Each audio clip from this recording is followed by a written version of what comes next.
সকালে স্নান টান করে রেডি হয়ে একদম হাজির হয়েছিলাম মণ্ডপে। এসে দেখি ঠাকুরের পুজো প্রায় শুরু হয়ে গেছে।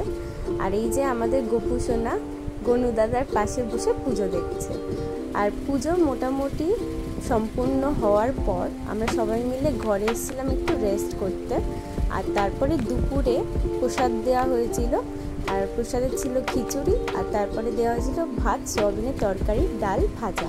আর তারপর সবাই মিলে কন্টেনার তৈরি করছিলাম, রাতে বিতরণ করা হবে।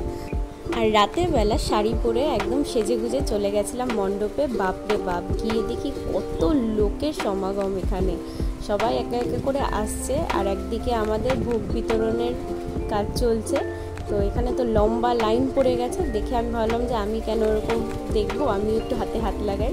তো আমারও খুব ইচ্ছা হয়েছিল বলে আমিও এখানে ভোগ বিতরণ করছিলাম। আর ঠাকুরের কাজ করতে তো ভালোই লাগে একসাথে। এইভাবে আমাদের পুজোটা খুব ভালোভাবে সম্পন্ন হলো।